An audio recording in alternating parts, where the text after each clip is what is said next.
ये राधा स्वामी वाले क्या कहते हैं कि हमारे गुरुजी तो वेदों और गीता से भी आगे का ज्ञान सुनाते, हमने वेद और गीता पुराणों की कोई आवश्यकता नहीं। वो तो दुर्ता आ रहे थे, दुर्ते कितने बोला राधा स्वामी लोक से आ रहे थे। राधा स्वामी लोक बोला सतलोक अनामी लोक तो भी ऊपर साडा राधा स्वामी लोक। इन्हें बैठा दिया। अब इनका ज्ञान दिखा दूं थोड़ा सा इन गुरुओं का। ये क्या बकवाद गढ़ा करते, ये आउट ऑफ सिलेबस नावल पढ़ा करते, और वो नावल भी ऐसे जिनका कहीं सिर पैर नहीं। ये देखिएगा पुस्तक सारवचन राधा स्वामी वार्तिक, ये कहाँ से प्रकाशित है? प्रकाशक जगदीश चंद्र सेठी सेक्रेटरी, राधा स्वामी सत्संग व्यास, डेरा बाबा जयमल सिंह, पंजाब। 1961 का छपा हुआ है। पहला संस्करण 1961 से शुरू किया हिंदी वाला। ये मुद्रक हैं लक्ष्मी ऑफसेट प्रिंटर दिल्ली से। ये 2003 में 16वां संस्कार है। अब यहाँ इसकी भूमिका में स्पष्ट किया है,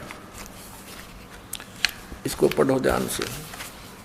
ये भूमिका है, इसमें लिखा है सारवचन राधा स्वामिक वार्तिक या पुस्तक हजूर स्वामी जी महाराज के वचनों का संग्रह है।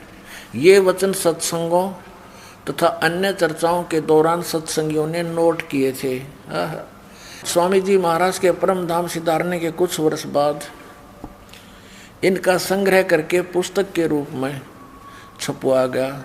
सन 1902 में बाबा जयमल सिंह जी महाराज ने सारवचन राधा स्वामी वार्तिक को पहली बार गुरमुखी लिपि में छपवाया। यानी 1902 से तो पहले लिखा जा चुका था। ये 1902 में तो गुरमुखी यानी पंजाबी भाषा में पुस्तक लिखी गई ज्यों की त्यों, और अब जो ये पुस्तक है ये पंजाबी भाषा का अनुवाद है। ये देखो पहली बार 1902 में गुरमुखी लिपि में छपवाया।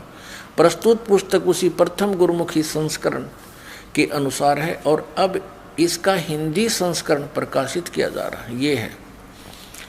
अब कौन है वो? हजूर जी महाराज। स्वामी जी महाराज का शुभ नाम शिवदयाल सिंह जी था, जिसने राधा स्वामी पंथ का जो है ना पंथ को स्टार्ट किया। तो राधा स्वामी पंथ का प्रवर्तक श्री शिवदयाल जी, आपने 25 अगस्त सन 1818 में आगरा शहर में जन्म लिया। आपके पिताजी का नाम सेठ दिलवाली सिंह जी तथा माता जी का नाम महामाया जी था। आपके पूर्वज पंजाब के रहने वाले थे तथा घर में गुरु ग्रंथ साहिब का पाठ किया जाता था। आपके माता पिता हाथरस के प्रसिद्ध संत तुलसी साहिब के भक्त थे। स्वामी जी महाराज ने तुलसी साहिब की काफ़ी संगत की थी। बचपन से ही स्वामी जी महाराज यानी शिवदयाल जी का रुझान अध्यात्म की ओर था, क्योंकि पुण्यकर्मी प्राणी थे। अगर रास्ता ठीक नहीं मिला अपने आप हट करने लगे। आपने एक कमरे में बैठकर 17 वर्ष सुरत शब्द योग अभ्यास किया और सन 1861 में बसंत पंचमी के दिन खुले तौर पर आम सत्संग और सुरत शब्द योग का उपदेश शुरू किया।